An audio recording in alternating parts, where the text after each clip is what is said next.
Hey Guy, and welcome to our history podcast for sleep. Tonight's journey is not measured in years but in footsteps. We are going to join a medieval pilgrim on the final, agonizing, and ecstatic days of the longest journey of their life. We will walk the last few miles to Jerusalem, feeling the dust, the exhaustion, and the overwhelming hope of a traveler who has risked everything to reach the center of their world. We will listen for the sound of their broken, weary songs of praise. But first, a small dose of reality. In the world we are about to enter, you probably wouldn't have survived to see this final stage. The mainstream historical fact of medieval pilgrimage is that it was incredibly dangerous. Between shipwrecks, bandits, disease, and the sheer, grinding exhaustion of walking for months on end, most people who set out for the Holy Land never made it back home. So, before you get comfortable, take a moment to like this episode or subscribe, but only if you genuinely enjoy what I do here. And now, turn on your fan, dim the lights, and get comfortable. You have been walking for 5 months. You have crossed mountains, sailed a treacherous sea, and walked through lands where you did not know the language or the customs. You have been hungry.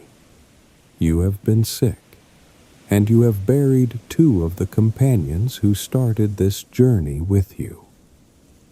But now, you are here. You are in the Holy Land, walking the last few miles through the dry, rocky hills of Judea. The sun is relentless. The landscape is a monochrome palette of pale rock, dusty brown earth, and the silver green of tough, gnarled olive trees. This is not the lush, green land of milk and honey you read about in the holy books. It is a hard, unforgiving land that makes you feel small and insignificant. Your feet are a geography of pain. Your leather shoes, which were new when you left your home in France, are now cracked, thin, and barely holding together. Every step is a negotiation with the sharp stones of the path, but you have learned to welcome the pain. This is a quirky and pious tidbit of your worldview. You believe that suffering purifies the soul. On the rare days when the road is smooth and the weather is cool, a part of you feels a strange guilt, as if an easy journey is a less worthy one. You know you are close. The guides have told you that today you will see the city. With every hill you climb, your heart leaps in your chest. You scramble to the summit, your breath short, expecting to see the magnificent walls of Jerusalem spread out before you. But every time all you see is another valley and another dusty, sun-baked hill identical to the last. The anticipation is a physical ache, a constant companion to the ache in your legs and your back. As you walk, you think back to the reasons you began this journey, a question that historians still debate. What were the primary motivations that drove thousands like you to undertake such an impossible task? Were you driven by pure piety, a desire to walk in the footsteps of your God and pray at his empty tomb? Were you fulfilling a solemn vow made at the bedside of a sick child?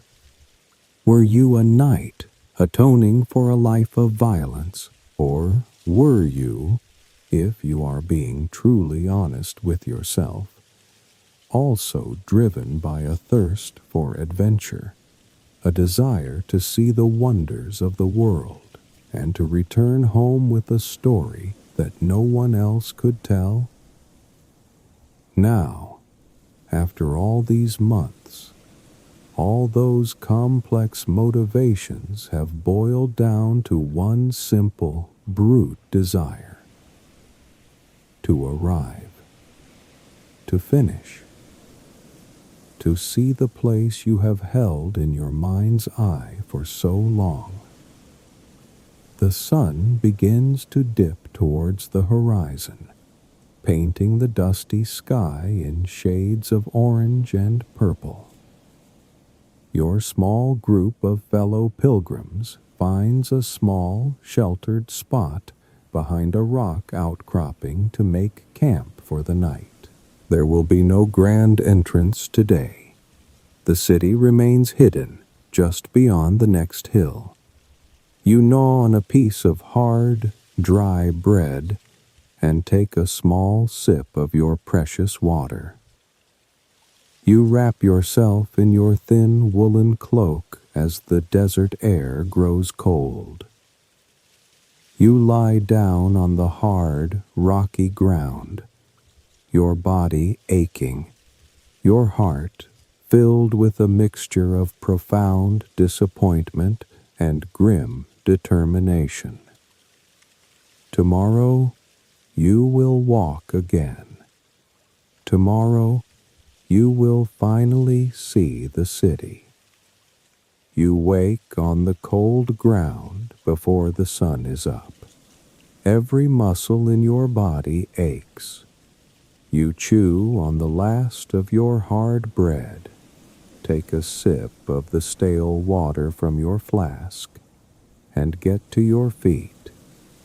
There is no question of stopping. The grim determination of yesterday has, after a night spent sleeping on the sacred soil, transformed into a quiet, hopeful resolve. Today will be the day. Your small group begins to walk again as the first light of dawn breaks over the eastern hills. You fall into the familiar, monotonous rhythm of the road, the crunch of your worn-out shoes on the gravel, the rhythmic tap of your walking staff, the sound of your own steady breathing. You climb another hill, your legs burning with the effort. You have done this 100 times before, and you have learned to manage your expectations. You tell yourself not to hope that you will only see another valley, another hill. You reach the summit, your eyes on the path in front of you. You are almost afraid to look up. Your guide, a local Christian who has led many groups like yours, stops and turns to face the east. He smiles a gentle, knowing smile. "Look now, pilgrims," he says. "Look upon the desire of your hearts." You lift your head, and this time it is different.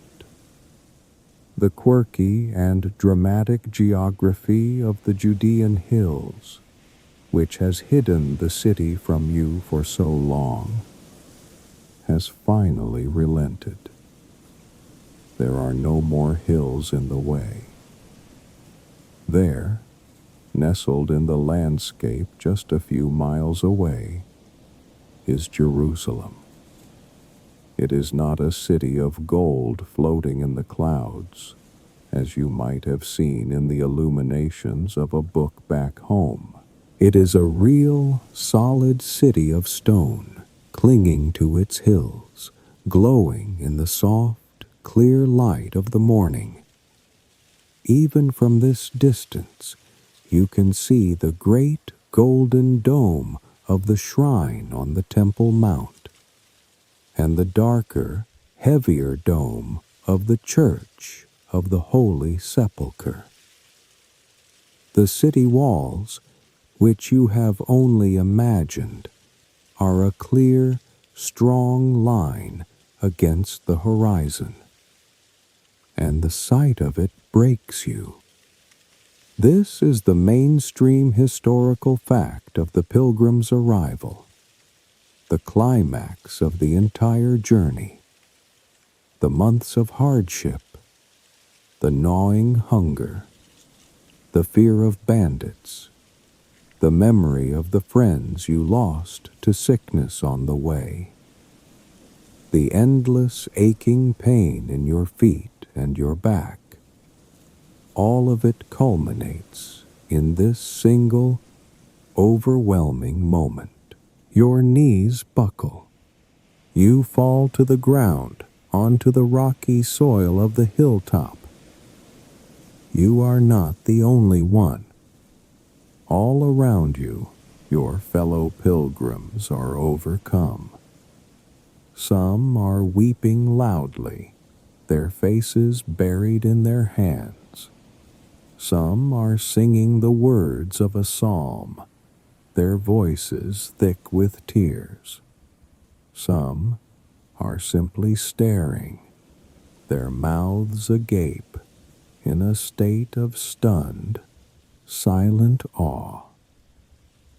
The name of this hill, your guide tells you, is Mont Joie, the Mount of Joy.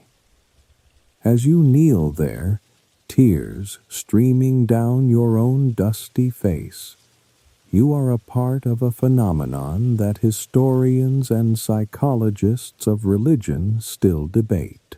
What is the nature of this powerful, collective emotional experience?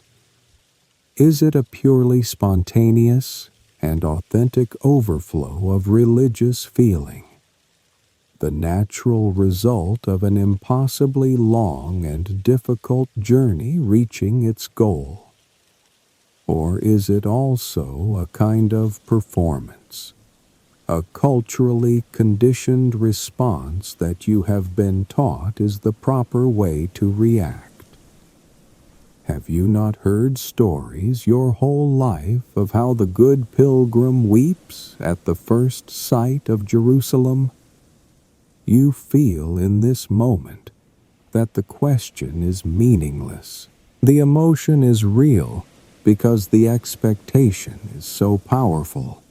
Your tears are entirely your own, and yet you are sharing them with a million souls who have stood on this very spot before you. You stay on the hilltop for a long time, simply looking. The city seems to shimmer in the growing heat of the day.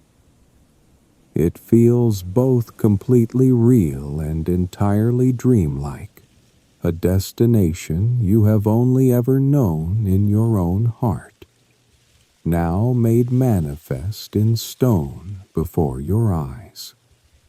Slowly, the first great wave of emotion subsides, replaced by a quiet, joyful, and purposeful resolve. The end of the road is in sight. You get to your feet, your body still aching, but your spirit feeling lighter than it has in months. You begin the final walk, down from the Mount of Joy, and across the last valley, towards the city walls that are now growing larger and clearer with every single step. You have walked down from the Mount of Joy, and now you stand at the very foot of Jerusalem's magnificent walls. You have arrived. Your instinct is to rush to the nearest gate and enter the city immediately, but your guide holds up a hand. The day is almost over. You will not enter tonight. Instead, he leads you to a sprawling, chaotic city of tents and campfires that has sprung up in the fields just outside the Jaffa Gate. This is the Pilgrims' Camp, a temporary, transient city populated by thousands of others who, like you, have just completed their long journey.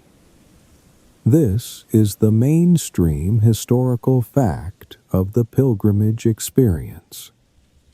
Especially during the great festival seasons like Easter, the city inside the walls could not possibly hold everyone. New arrivals had to wait here, outside, sometimes for days, making their final preparations before their formal entry. You walk through the camp, and it is a dizzying, overwhelming experience. You are plunged into a sea of humanity, a gathering of all the nations of Christendom. You hear the soft lyrical sounds of Italian, the gruff guttural tones of German, the familiar sounds of your own French, and a dozen other languages you do not recognize. You see wealthy knights in fine, though travel-stained clothes, attended by their squires. You see poor peasants, their faces etched with piety and exhaustion, who have walked every step of the way. You see monks, merchants, and penitents, all united in this one place. And where there are pilgrims with a little money left, there is commerce.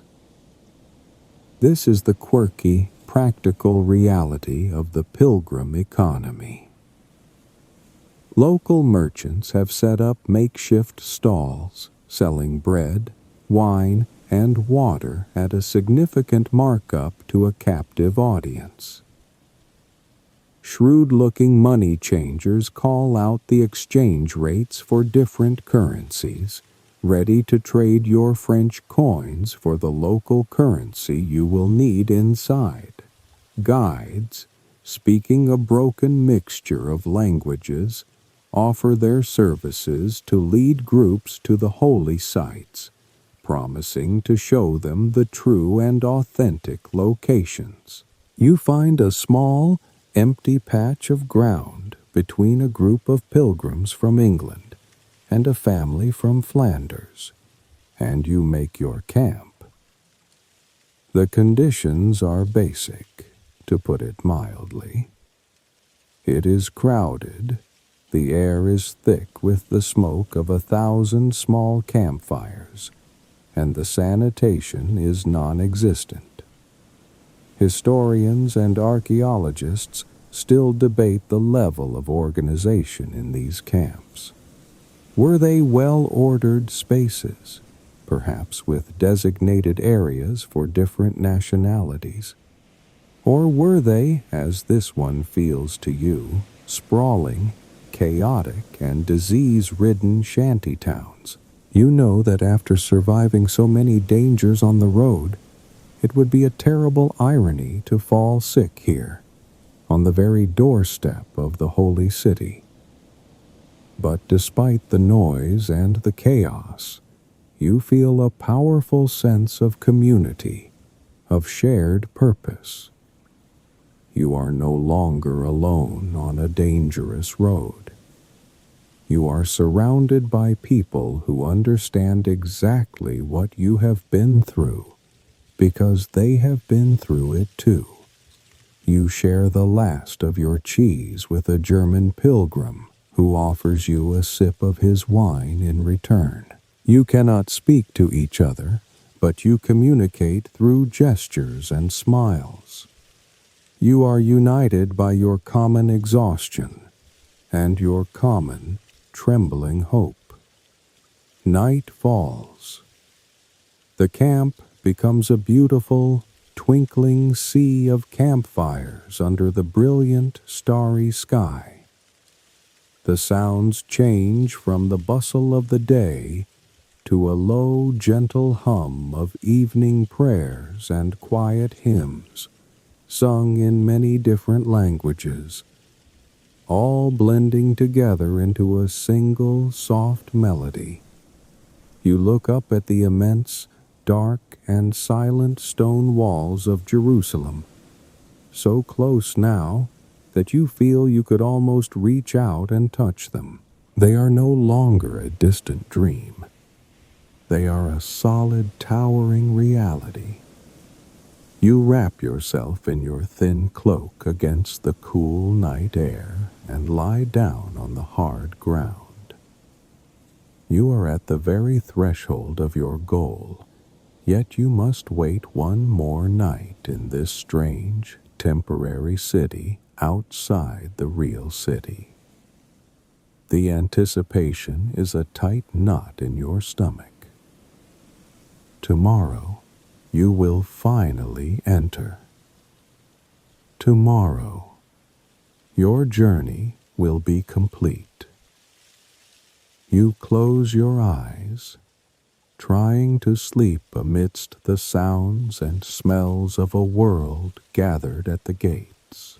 You sit by the small, flickering campfire, the energy of the sprawling camp buzzing around you. The excitement for the morning to come is a palpable thing, a current running through the thousands of pilgrims waiting at the city's edge. You have traveled for months. You have survived the dangers of the road, and you have finally seen the holy walls with your own eyes.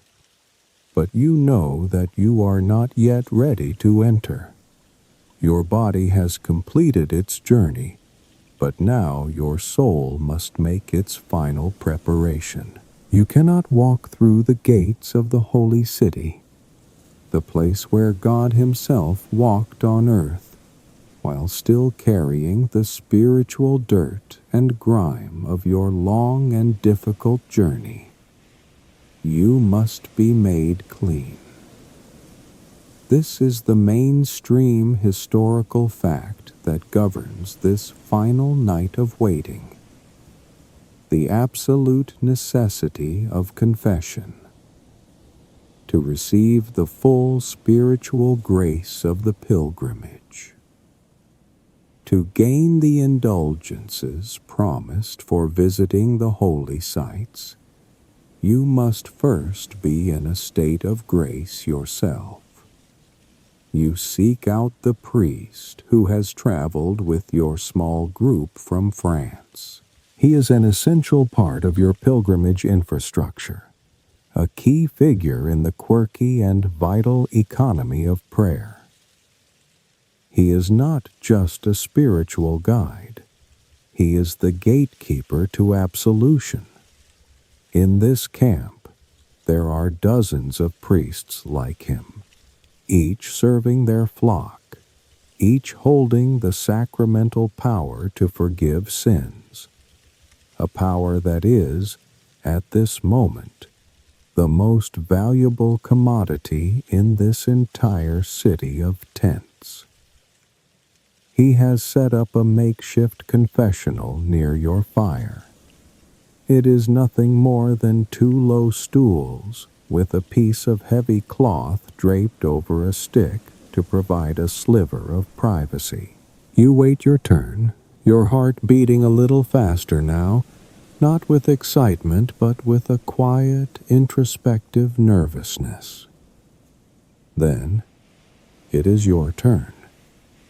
You kneel on the dusty ground before the priest in the flickering firelight, and you begin to confess. You empty the entire contents of your soul, spilling out the sins and sorrows of your 5-month journey. You confess the sin of anger you felt towards the innkeeper who cheated you in Italy, You confess the sin of despair you felt in the middle of a storm at sea, when you were certain you were going to die. You confess the sin of pride you felt when you survived an illness that took your friend. You confess your greed, your envy of the wealthy knight's fine tent, your impatience with your fellow pilgrims. The words come out in a quiet, halting whisper, and you are at the center of an experience that historians of medieval piety still debate. What is the true nature of this moment for you, an ordinary layperson? Is it a rote, ritualistic act, a list of transgressions you recite simply to fulfill a necessary obligation before entering the city? Or is it a moment of profound psychological unburdening, a genuine and deeply felt unburdening of your conscience, a true cleansing of the soul? For you, kneeling on the hard ground, the great dark walls of Jerusalem looming just a few hundred yards away, it feels overwhelmingly real. The priest listens patiently, his face illuminated by the firelight, a silhouette of quiet authority. He murmurs some words of counsel. He gives you your penance, a certain number of psalms and prayers to be recited before you sleep. And then he raises his hand and speaks the ancient, powerful Latin words of absolution. A feeling of immense, incredible lightness washes over you. The spiritual weight you have been carrying for months, the accumulated grime of your journey, feels as if it has been lifted from your shoulders. You are clean. You are ready. You walk back to your small spot by the fire, your heart quiet and calm. The anxious excitement of a few hours ago has been replaced by a deep sense of peace. You have completed the final necessary preparation. Your body is weary, but your soul feels light. You sit and watch the flames, and you begin to quietly recite the prayers of your penance.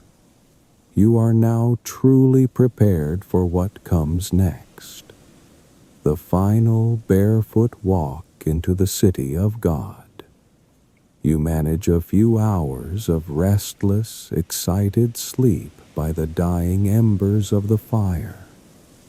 You are awoken before dawn, not by a bell, but by a quiet, purposeful stirring that moves through the entire camp. The guides and priests are walking among the sleeping forms, gently rousing everyone. The long night of waiting is over. The moment has come.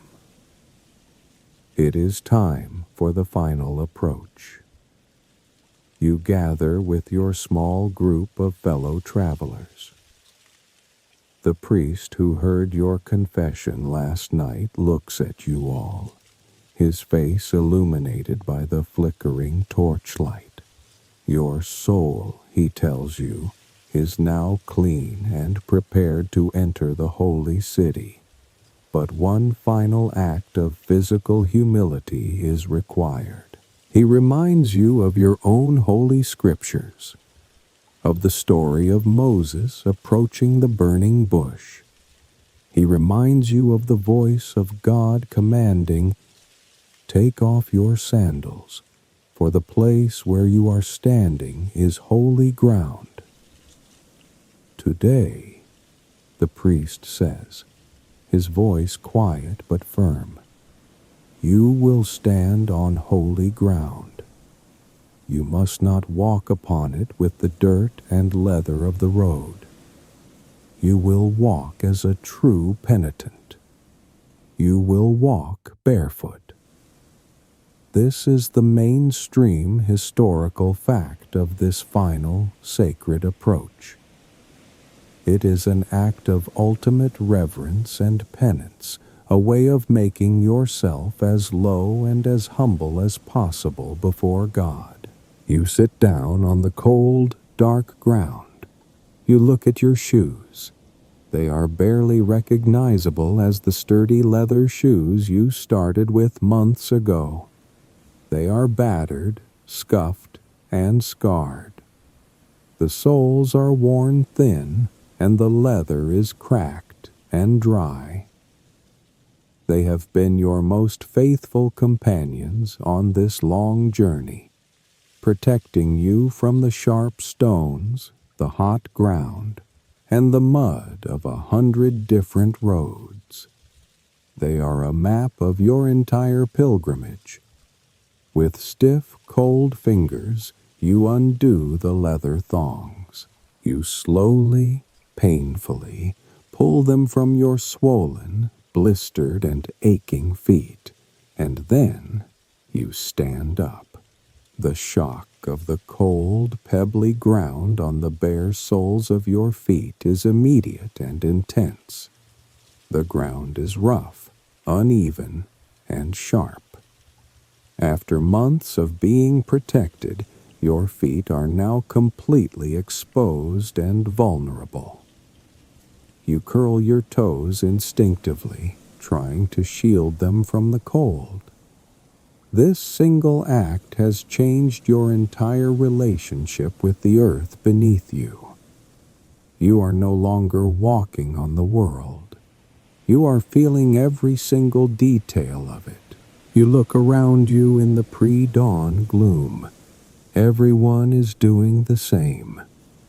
You see the wealthy knight, his face grim, taking off his fine knee-high riding boots.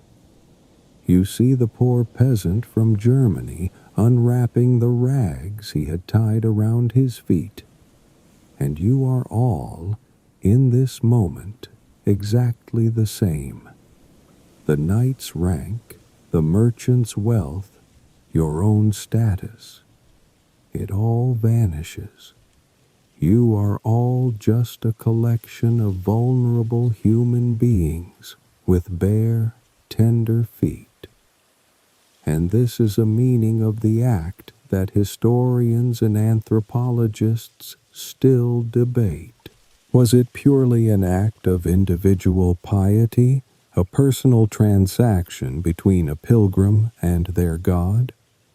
Or was it also a powerful act of social leveling, a ritual that deliberately erased the world's hierarchies and created a temporary, egalitarian community of shared vulnerability and shared purpose?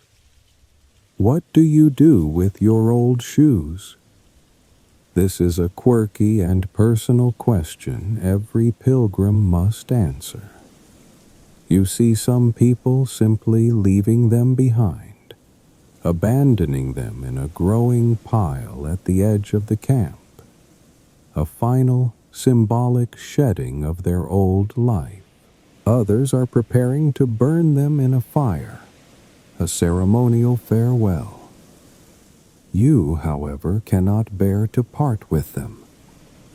They are a relic of your journey. You tie the laces together and tuck them into your small leather satchel. You stand now, a barefoot army in the cold darkness, facing the great, silent, sleeping walls of Jerusalem. Your soul has been cleansed by confession. Your body has been humbled by the removal of your shoes. You are as ready as you will ever be. The final walk, the most important few hundred yards of your entire life, is about to begin. You take a deep breath of the cold morning air and prepare for the first painful, pious step. You stand with your small group in the cold, pre-dawn darkness, a silent army of barefoot penitents. A signal is given, a low murmur that passes through the camp, and the great, slow procession begins to move. You take your first step, and then another, and your world is immediately reduced to the sharp, undeniable reality of the ground beneath your feet. The pain is instant and breathtaking. The path is not a smooth road. It is a track of rough earth, littered with small, sharp stones and the occasional thorny weed. After months of being shielded by thick leather, the soles of your feet are tender, and every nerve ending seems to scream in protest. Each step is a fresh shock, a new inventory of the path's cruelties.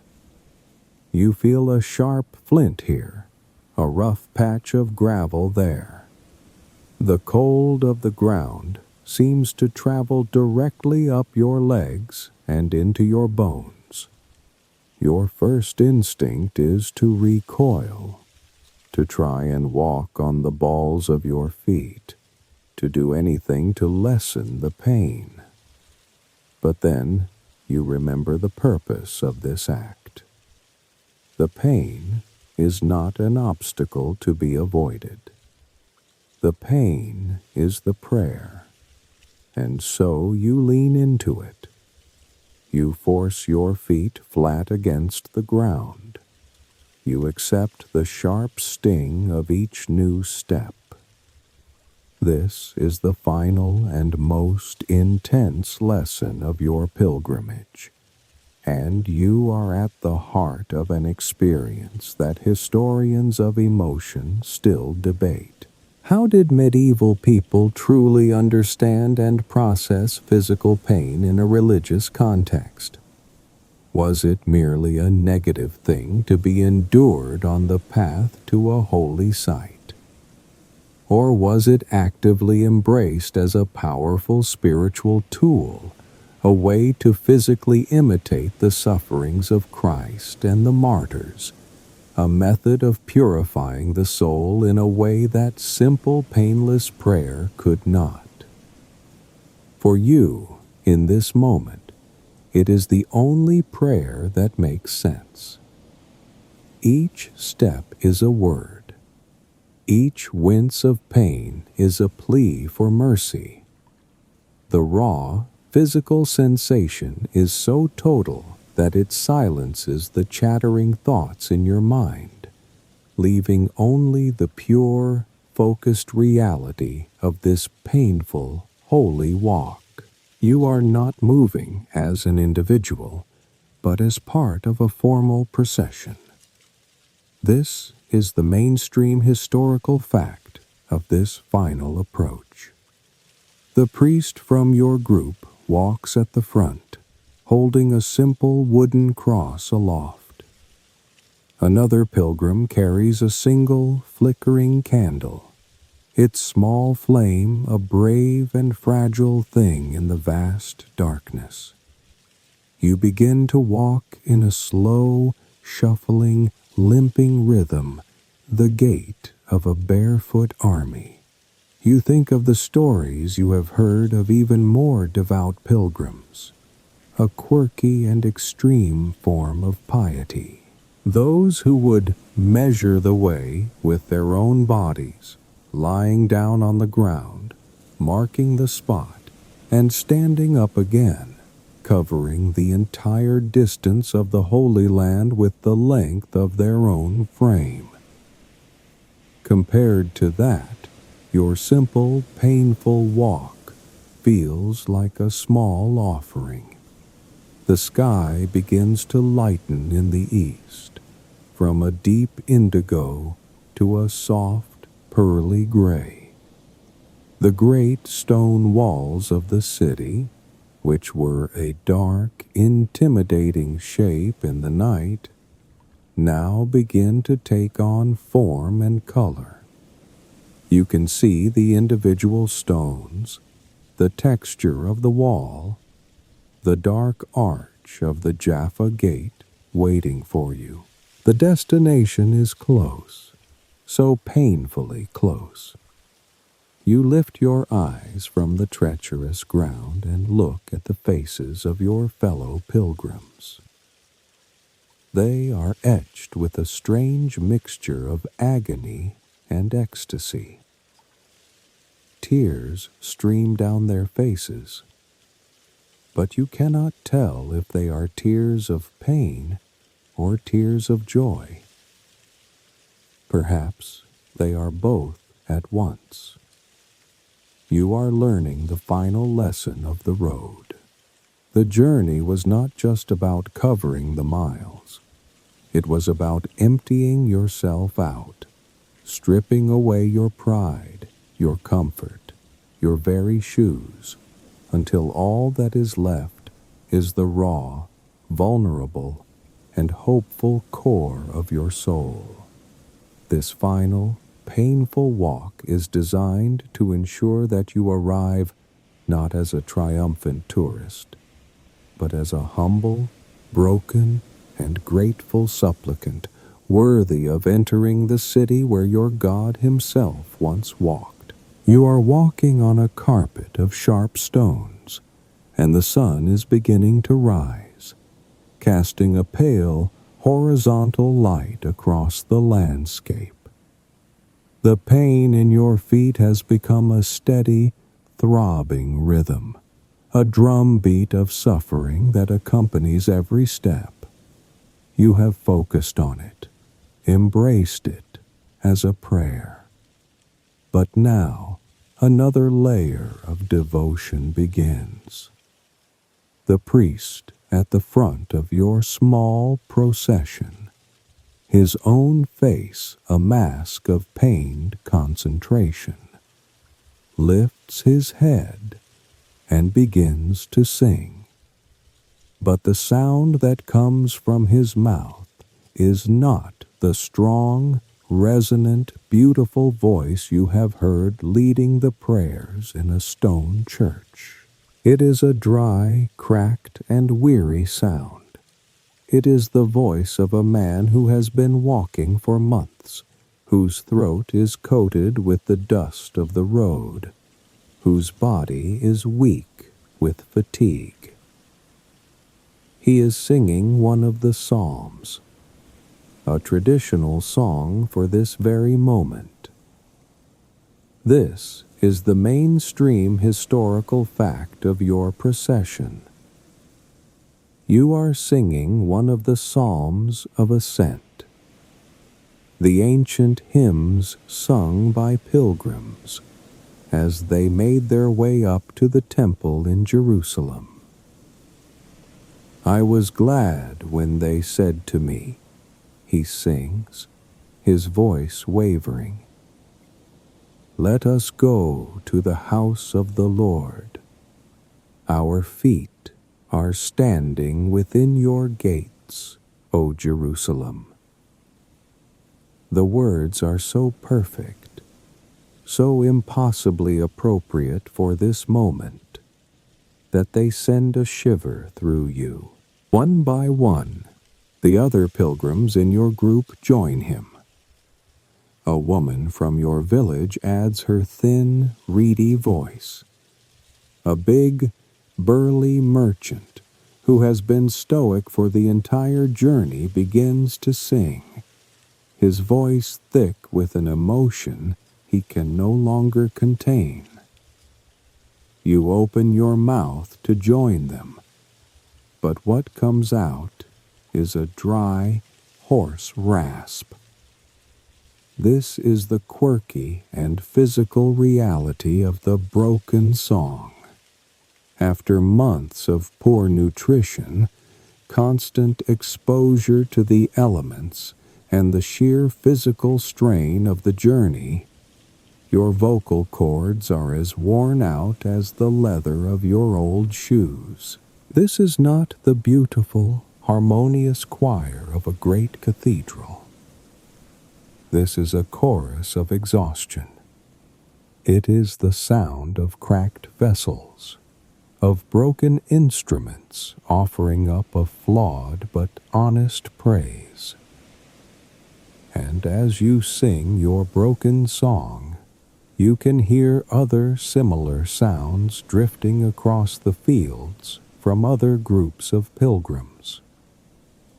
A procession of Germans to your right is singing a different hymn, their voices deep and guttural. A group of Italians further ahead is chanting a litany, their voices rising and falling in a different cadence, and you are a part of the soundscape that ethnomusicologists and historians still debate. What was this pilgrim music really like? Was it an orderly, unified performance, with each group singing the correct liturgical chant in its proper place? Or was it this, a chaotic, multilingual, and beautifully dissonant chorus of 100 different songs, all rising at once, all expressing the same overwhelming emotion in a dozen different tongues? It is a beautiful human mess, a testament to a faith so powerful it does not need to be perfectly in tune. You realize that the quality of the song does not matter. The brokenness of your voices is the point. It is a song that acknowledges its own weakness, its own imperfection. It is an offering of your exhaustion, a sacrifice of your weariness. And the very act of singing, of pushing air from your tired lungs to form these ancient words, gives you a new kind of strength. It is a strange alchemy. The song focuses your mind, pulling your attention away from the sharp stones under your feet and onto the words of hope and arrival you are singing. It is the fuel that will carry you these last few hundred yards. You lift your head, look towards the great, dark arch of the Jaffa Gate, and you sing louder. Your voice is a rasp, but you add it to the chorus. You are singing, you are weeping, and you are walking barefoot on a path of stones, all at the same time. And the ancient walls of the city seem to be listening, waiting for your strange, beautiful, and utterly broken song to arrive. Your small, barefoot procession, with its broken, heartfelt song, finally arrives at the great stone plaza before the Jaffa Gate.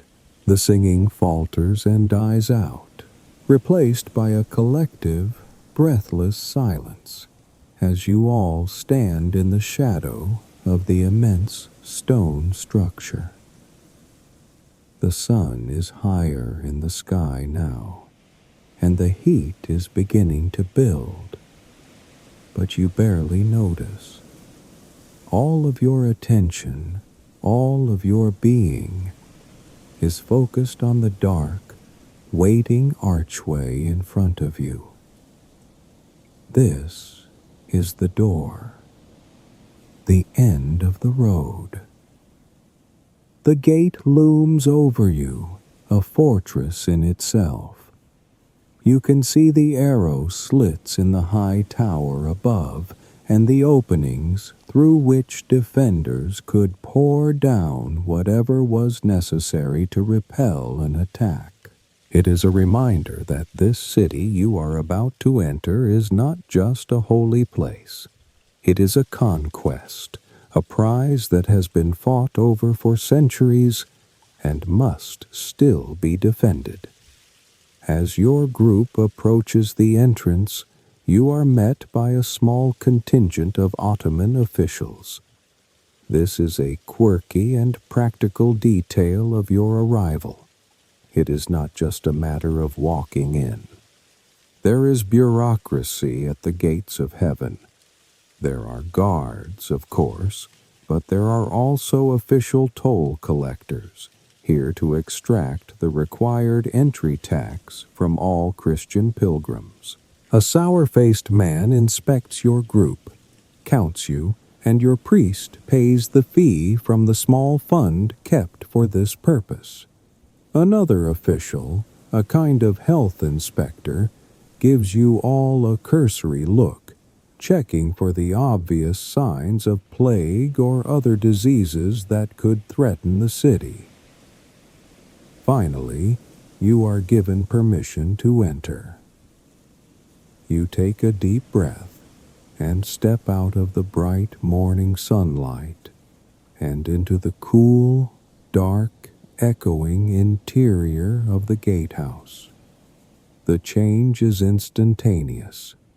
The sounds of the world outside are muffled, replaced by the echo of your own bare footsteps on the massive stone pavers. It feels like you have stepped into the mouth of a cave. You walk forward, expecting to see the city streets open up before you. But you see only a solid stone wall.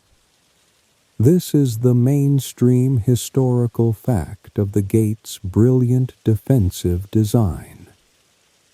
To enter, you must make a sharp 90-degree turn to the left.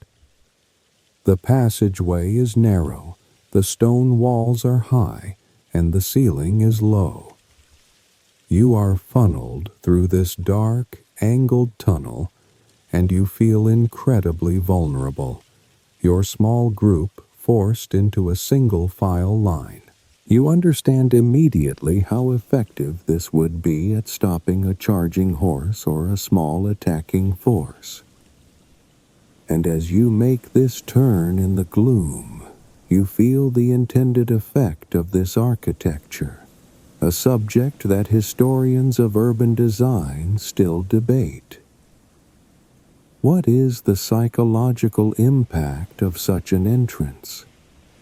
Does this constrained, dark, and easily defended passageway make you feel safe, secure in the knowledge that the city is well protected? Or does it make you feel small, powerless, and intimidated, a deliberate message to every visitor that you are entering a place of immense power and authority, and you should behave accordingly? You complete the turn, and you see it ahead of you.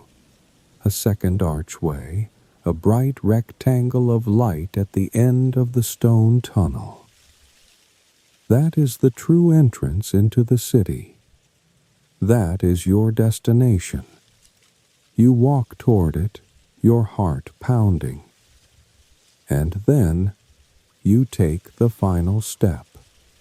You cross the last stone threshold and emerge into the city itself. The sensory shock is immense. You are in a small, crowded, sun-drenched square. The air is thick with new smells, baking bread, spices, humanity. The sound is a cacophony of languages, of merchants calling out their wares, of the bleating of a goat being led through the crowd. You have done it. You stand there for a long moment, your bare feet on the smooth, worn flagstones of Jerusalem. The pain from your long walk, the exhaustion in your bones, the months of hardship, it all seems to melt away, replaced by a single, overwhelming feeling of arrival. The journey of thousands of miles has ended with this one step. You are no longer a traveler on the road. You are a pilgrim who has reached the goal. You are inside the walls. You stand for a moment just inside the Jaffa gate, letting your eyes and ears adjust. You have spent so many months walking through open countryside, through the vast, quiet spaces of the world. Now, you have stepped into its opposite, a dense, compressed, and overwhelming labyrinth of stone.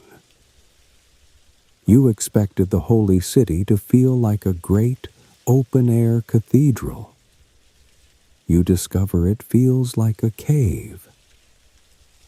Your guide rallies your small group, and you take your first steps into Jerusalem proper. The small square inside the gate immediately funnels into a narrow, stone-paved street that descends into the city. The sky, which had seemed so vast just moments before, is now reduced to a thin, bright ribbon between the high stone buildings on either side. The sensory overload is immediate and total. First, the sounds. The quiet of the pilgrims' camp is replaced by a cacophony of life. You hear the shouting of merchants from the small, dark shops that line the street. You hear the braying of a donkey laden with sacks of grain, trying to force its way through the crowd. You hear the chatter of a dozen languages you don't understand. The laughter of children, the clatter of a metalworker's hammer from a nearby workshop. Then, the smells. The air is thick with them. The warm, yeasty smell of fresh bread from a baker's oven. The sharp, exotic scent of spices, cumin and cardamom and turmeric drifting from a market stall. The smell of too many unwashed human bodies in a confined, hot space. The street is not straight. It twists and turns, following a logic you cannot discern. Other, even narrower alleys branch off into darkness. You feel an immediate and powerful sense of disorientation. If you were to lose sight of your guide for a moment, you know you would be hopelessly lost in this stone maze. As you go deeper, the ribbon of sky disappears completely. You enter one of the city's famous covered streets, a quirky and immersive feature of its ancient markets. The street is now a long tunnel, the stone vaults of the buildings meeting overhead. The world becomes a permanent twilight, lit by the flickering, smoky light of oil lamps hanging in the doorways of the shops. Here, the sounds and the smells become even more concentrated, echoing off the stone. You are pressed on all sides by the crowd. This is the mainstream historical fact of the city's life, especially during a festival. You are shoulder to shoulder with other pilgrims, with local residents trying to do their daily shopping, with robed priests, and with a patrol of armed Ottoman soldiers, who push through the crowd with an easy and intimidating authority. You cling to the back of the pilgrim in front of you, desperate not to get separated from your group. And you are experiencing a problem that historians of the city still debate. What was the nature of pilgrim traffic flow in the crowded old city? Was there a designated, orderly route for pilgrims to follow to the holy sites? Or was it this? A chaotic free-for-all, a confusing and often frightening experience where each small group had to navigate the packed, bewildering streets on their own. You realize with a sense of shock that the holy city is not a quiet and contemplative place. It is a real, living, breathing, and incredibly noisy city. The sacred and the profane are not separated here. They are hopelessly, wonderfully, and confusingly jumbled together. A small ancient chapel, a station of the cross, might be nestled right between a butcher's shop and a stall selling cheap pottery. Your feet, still bare, are now aching with a new kind of pain as they slap against the hard, uneven flagstones. Your soul, which was so clean and light after your confession, now feels overwhelmed by the sheer, intense, messy humanity of this place. This is not the peaceful, heavenly Jerusalem you had imagined in your quiet village church. It is something far more real, more complicated, and more alive. You hold on tight to your companion's cloak, and you follow your guide as he leads you deeper into the labyrinth, toward the one place that is the reason for your entire journey. Your guide leads your small, barefoot group out of the main, chaotic artery of the market and into a web of quieter, but equally narrow, side streets. You have now entered the Christian quarter of the city. The sounds and smells change subtly.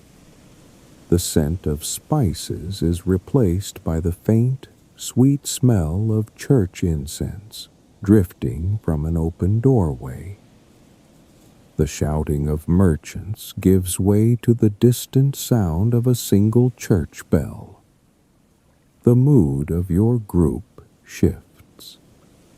The feeling of being a lost and overwhelmed tourist is replaced by a new and profound sense of purpose.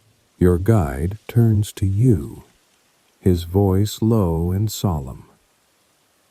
He tells you that you are now walking on the Via Dolorosa, the way of sorrow. This, he explains, is the traditional path that your Lord and Savior walked on his way to the crucifixion, carrying his cross. A deep, reverent silence falls over your group.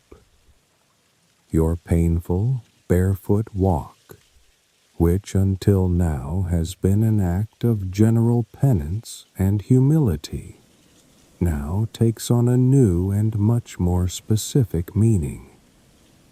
You are no longer just a pilgrim. You are now a participant in the central story of your faith.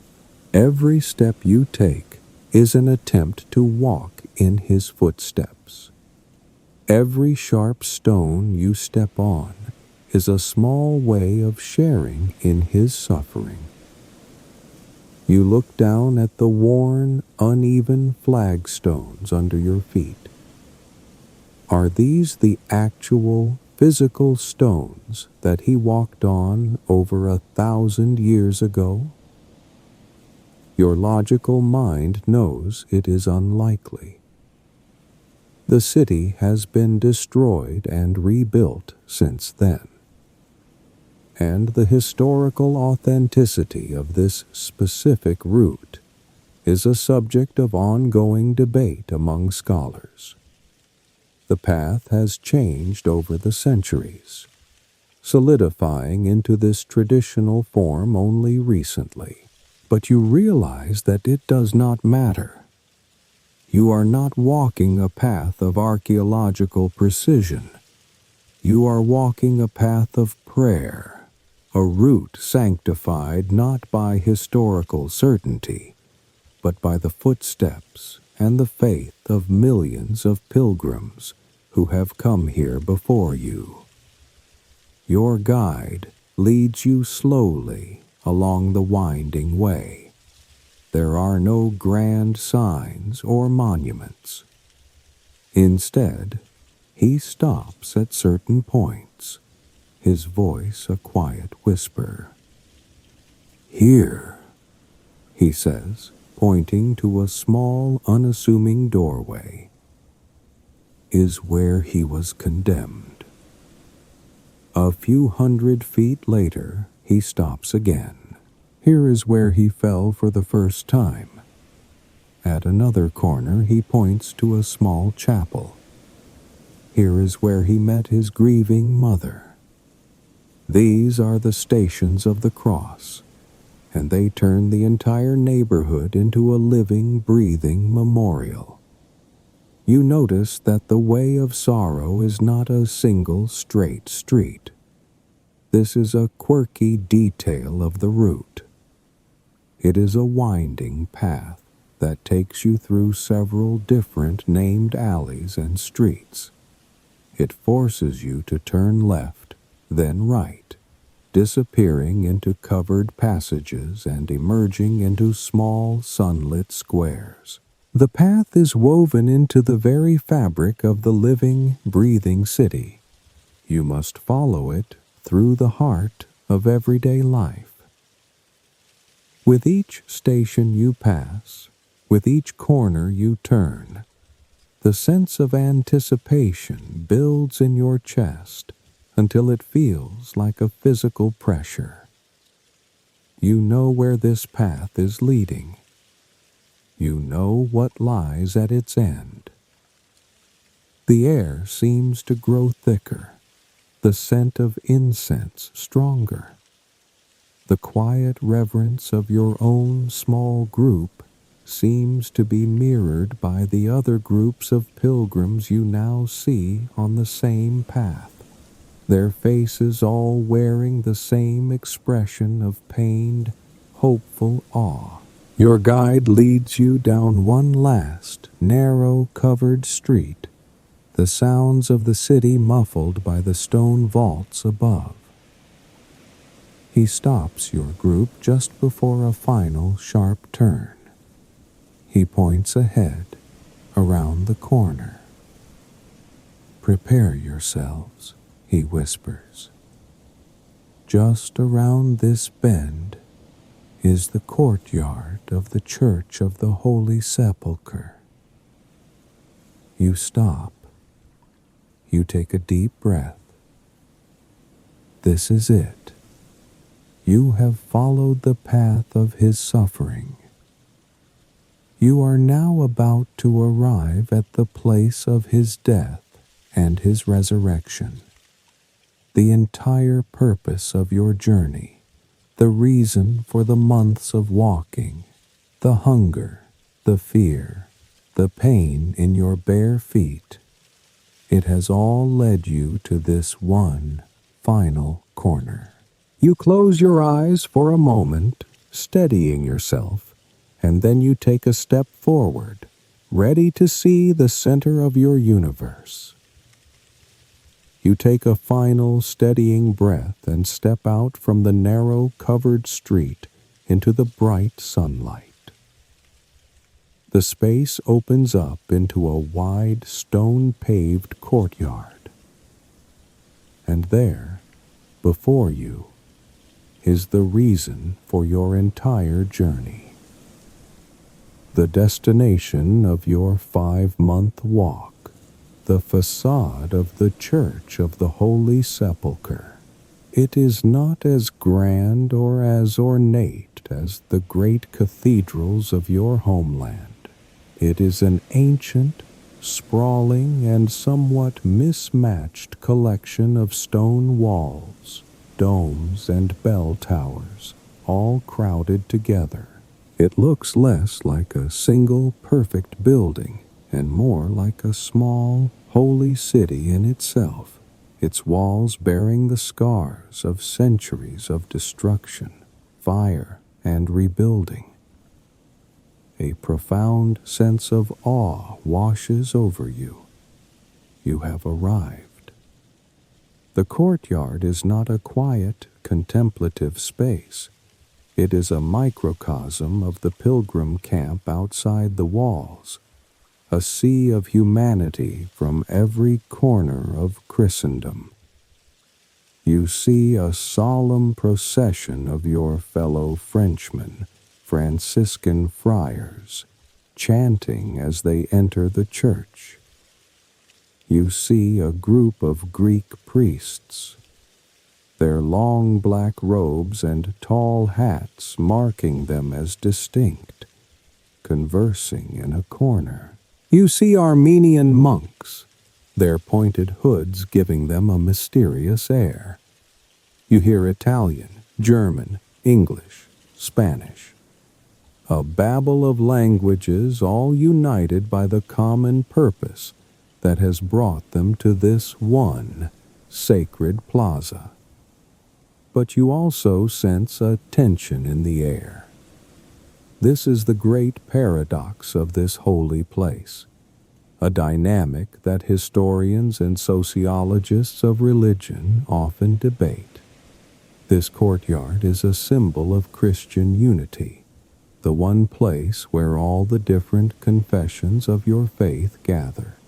And yet, it is also a place of intense, centuries-old rivalry and suspicion. Each group is fiercely protective of its own rights, its own traditions, its own small piece of this sacred territory. You are standing in a place of both universal love and deeply entrenched division. You look up at the facade of the church above the main entrance, and you notice a quirky, out-of-place detail. Resting on a high stone ledge is a simple, weathered wooden ladder.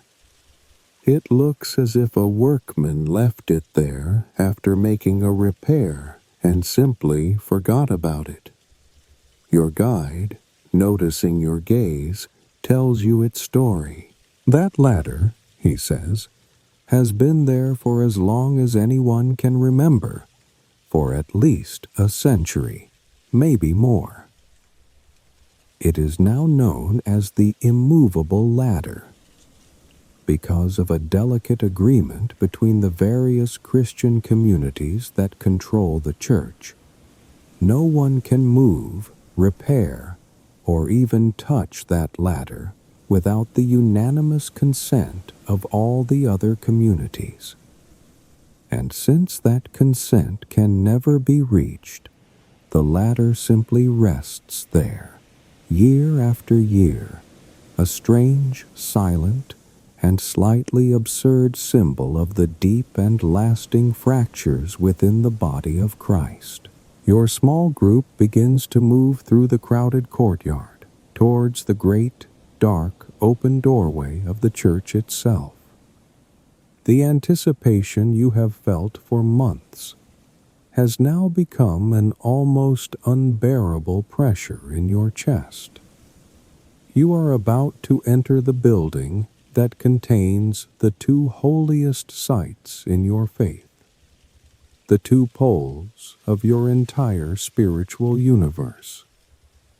Under this one single roof lies the rocky hill of Calvary, where your Lord was crucified, and the empty tomb from which he was resurrected.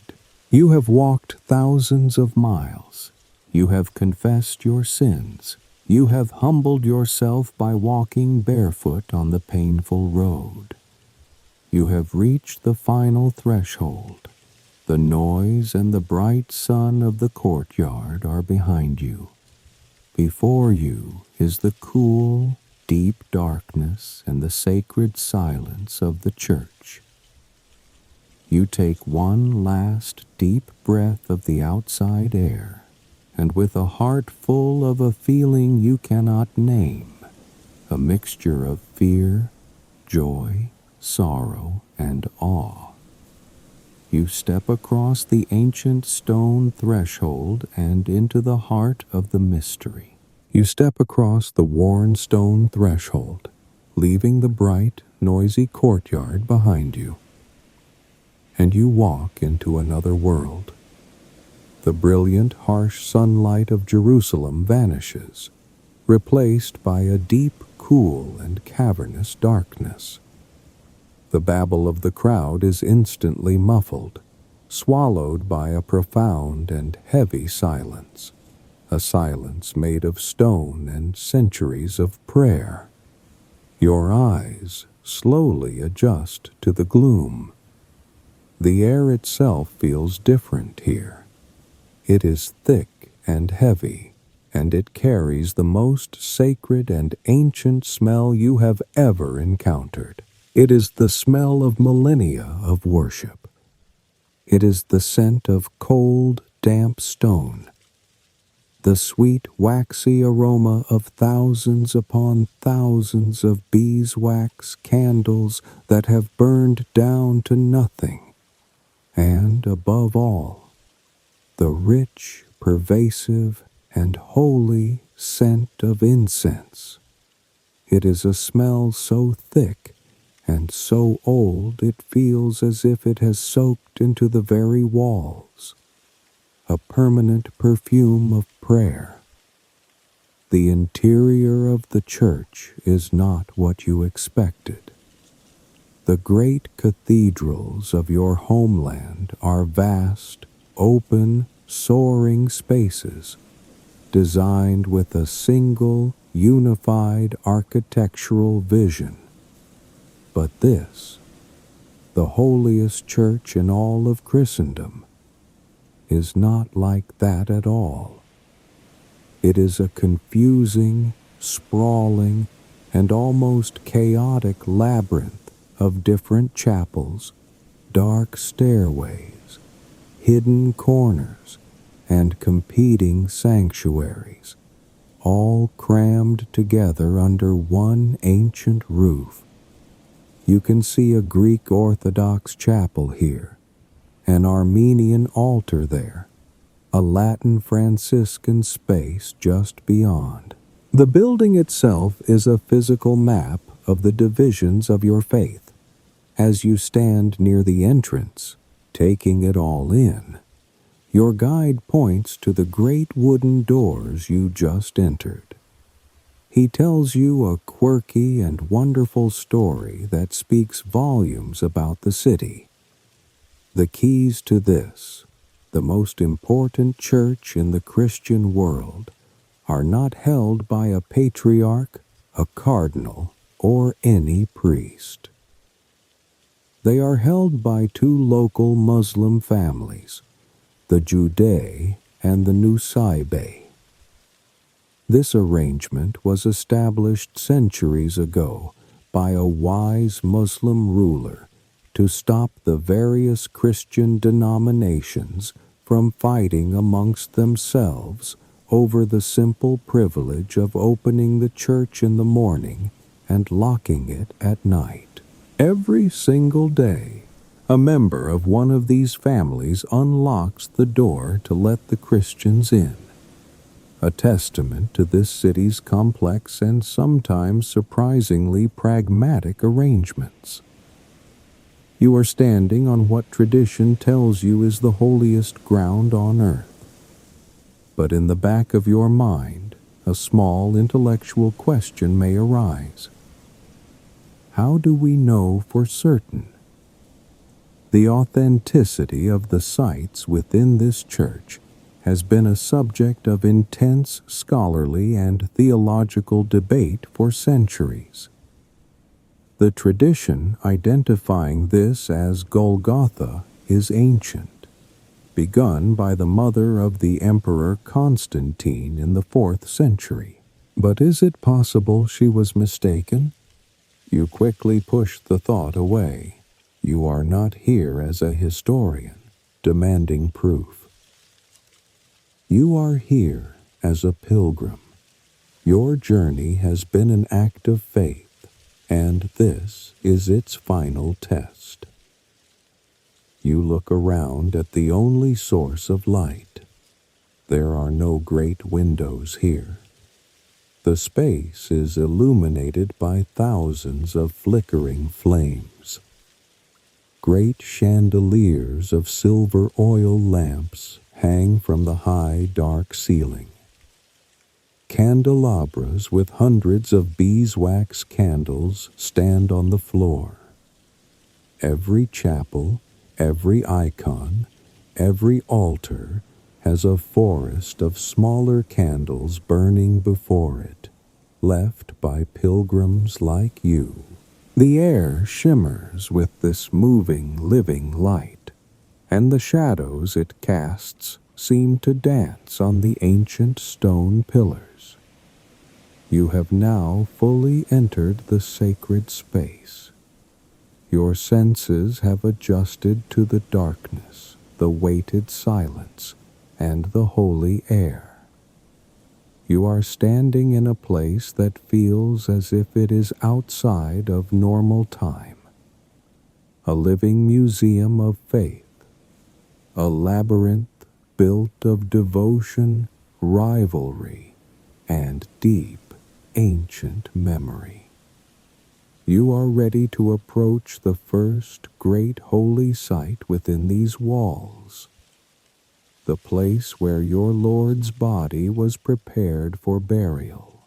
You take a few steps into the vast, dark church, allowing the profound silence and the heavy scent of incense to settle over you.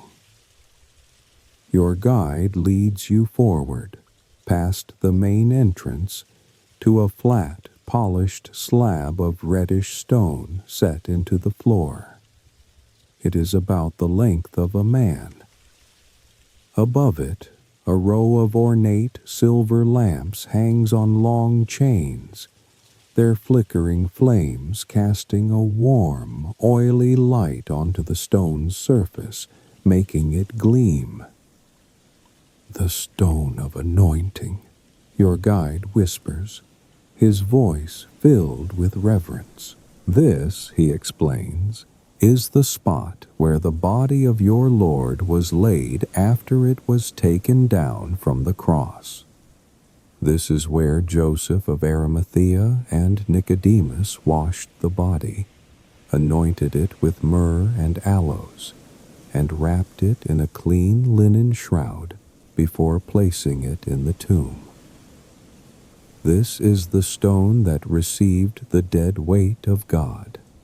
This is the first great station within the church, a mainstream and essential stop for every pilgrim. You watch as the other pilgrims who entered with you approach the stone. Their reactions are immediate, physical, and deeply moving. An old woman from Spain falls to her knees, presses her forehead against the cool stone, and begins to weep silently, her shoulders shaking.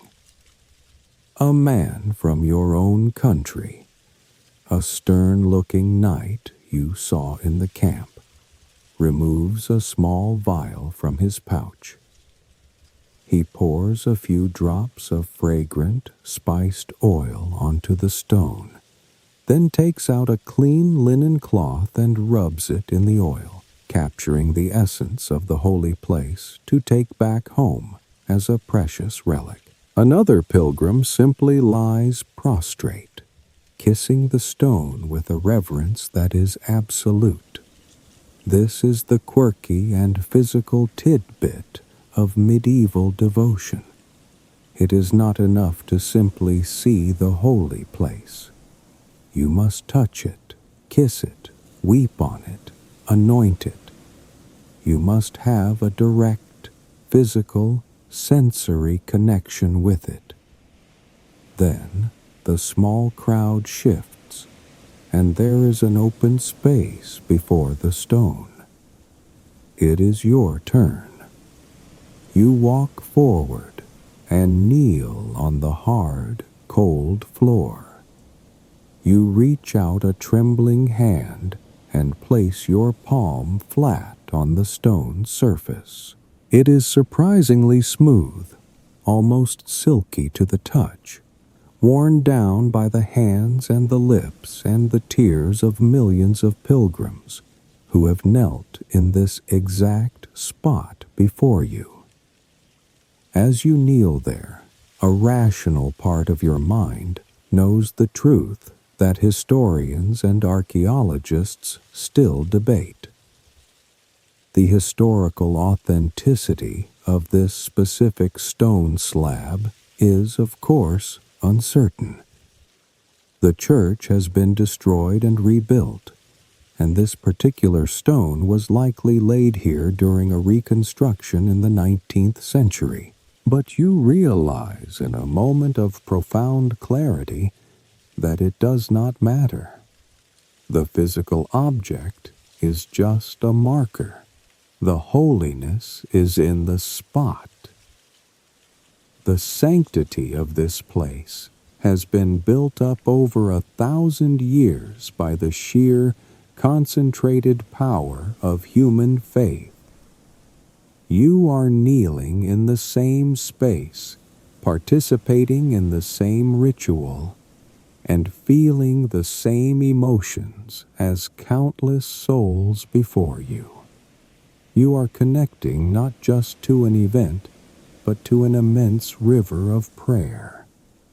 You do not say a formal prayer.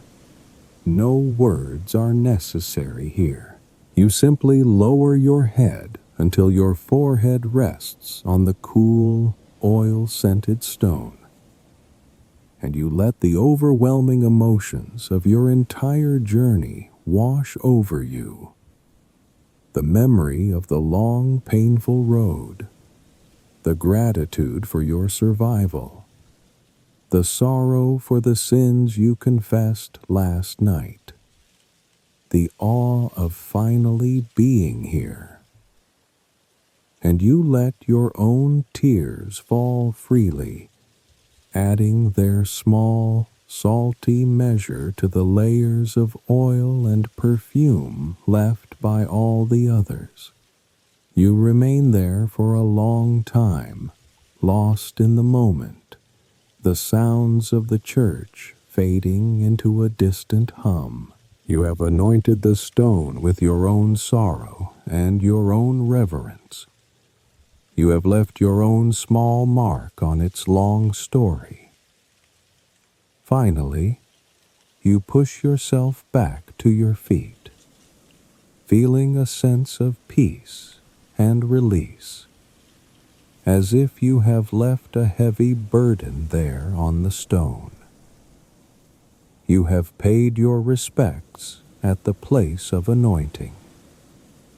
Now, only 2 sacred spots remain: the place of the death and the place of the resurrection. You turn from the gleaming stone and look towards a dark, steep staircase nearby, a staircase that leads up to Calvary. You rise from the stone of anointing, your knees stiff, your soul feeling strangely light and clean. You have paid your respects at the place where the body was prepared.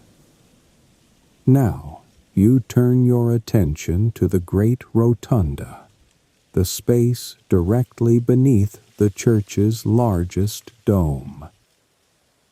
In the center of this space stands a small, ornate, chapel-like structure. It is covered in scaffolding from centuries of repairs and buttressing, and a forest of hanging silver lamps burn before it. This is the aedicule, and inside that small stone building is the heart of your faith, the tomb itself. You join the long, silent queue of pilgrims waiting to enter. The line moves with an agonizing slowness. You stand for what feels like hours, your bare feet cold on the stone floor of the church. The anticipation you felt outside the city walls was nothing compared to this. This is the final approach, the last few yards of a journey of thousands of miles. You are surrounded by the silent, expectant faces of your fellow pilgrims, their eyes all fixed on the small, dark doorway of the shrine. As you get closer, you see that a stern-looking Greek Orthodox monk is controlling the entrance.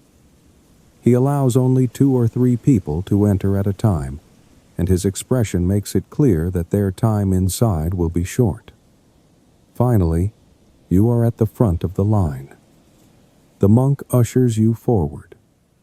You step across the threshold into the first chamber of the edicule, a small antechamber known as the Chapel of the Angel.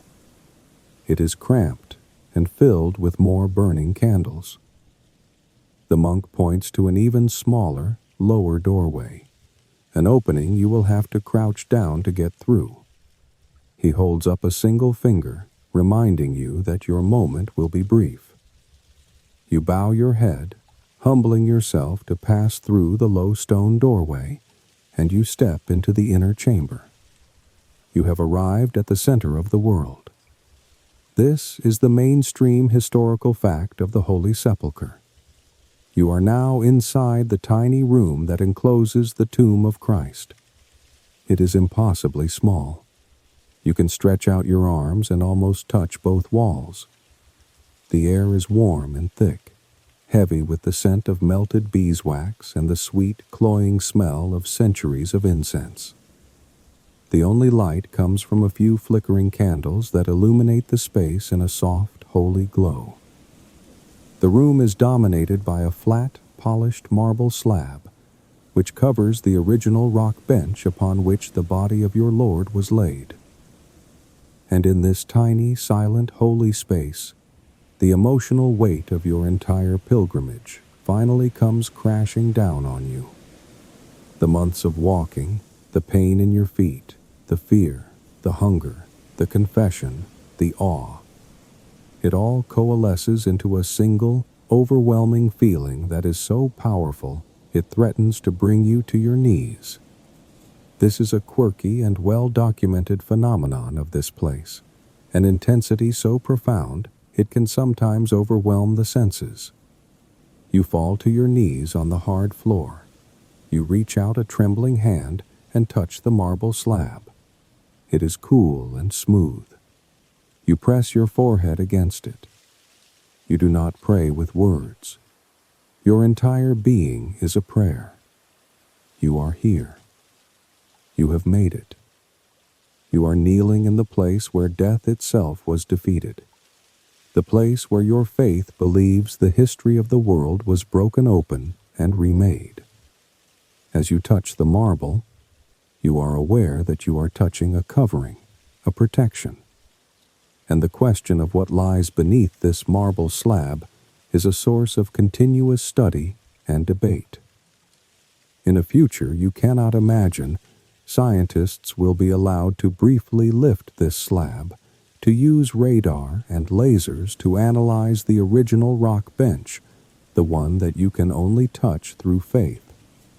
But for you, this slab is the closest you can get. It is the final, physical point of contact with your Savior. A gentle tap on your shoulder. It is the monk. Your time is up. The next pilgrim is waiting. You stumble back to your feet, your head swimming, your senses reeling. You bow your way out through the low doorway, back into the antechamber, and then out into the great, dark space of the church. The entire experience lasted less than a minute. But you know that it will stay with you for the rest of your life. You have been to the empty tomb. The climax of your journey is complete. You stand blinking in the candlelight of the rotunda, the feeling of the cool, smooth marble still present on your forehead. A silent, holy memory. You stumble out of the tiny edicule, back into the vast lamp-lit darkness of the church, your eyes blinded and your mind reeling.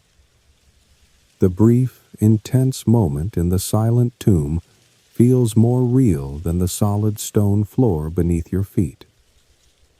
Your journey is not quite complete. There is one last station to visit. You follow your guide up a steep and narrow flight of stone stairs, a climb that feels like an ascent to the heavens. You emerge into a small, richly decorated chapel on an upper level. The air here is thick with the scent of incense, and the room is aglow with the light of dozens of silver lamps. Beneath the altar, there is a silver disc with a hole in the center. Your guide tells you this is the rock of Calvary, the true summit of Golgotha. This is the spot where the cross was raised. You kneel and you reach through the opening in the silver disc to touch the natural rough rock beneath. You have now been to the place of the death and to the place of the resurrection. Your pilgrimage is spiritually complete. You make your way back down the stairs and walk slowly toward the great doors of the church.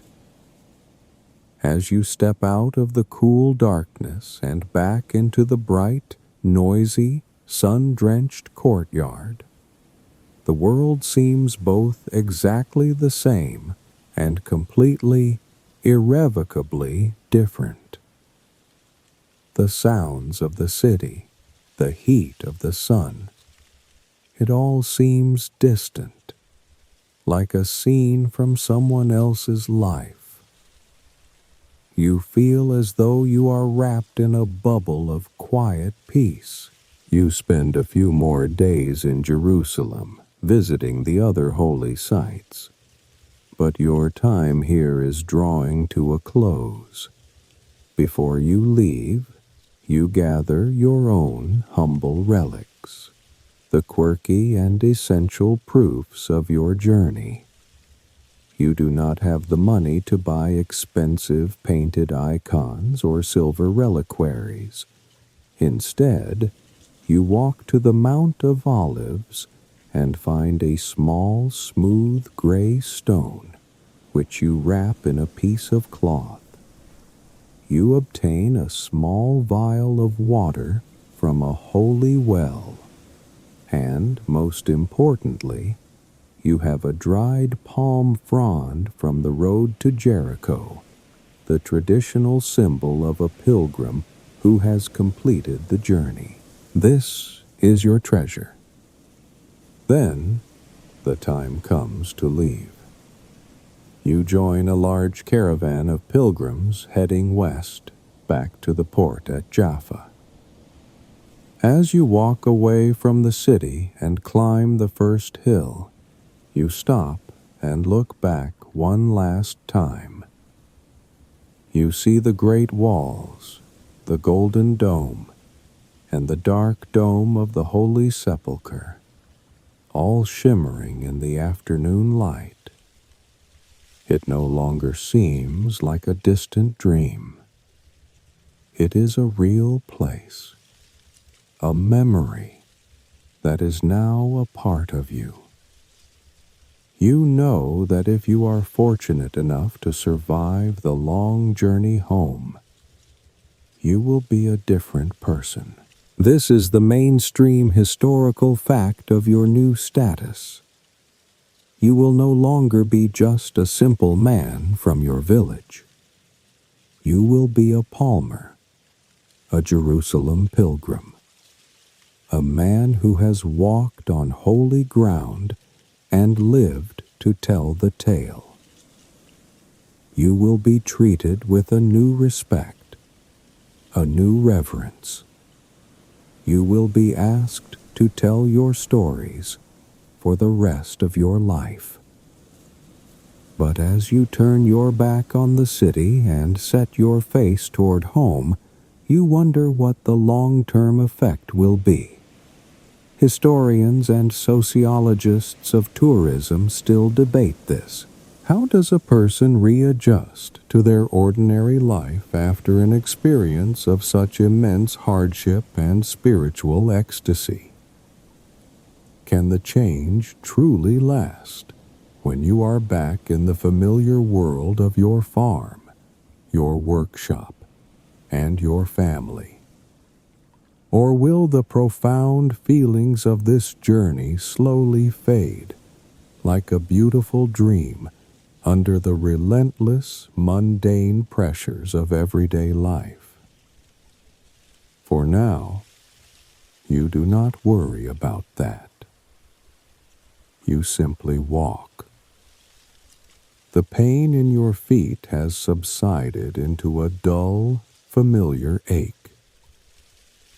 Your heart is full, not with the anxious anticipation of the journey here, but with the quiet, peaceful satisfaction of a journey completed. You have done what you set out to do. You have seen the city. You have knelt at the tomb. Your broken song has been heard. Your long walk is over. And now, your own long day is over. The last story has been told.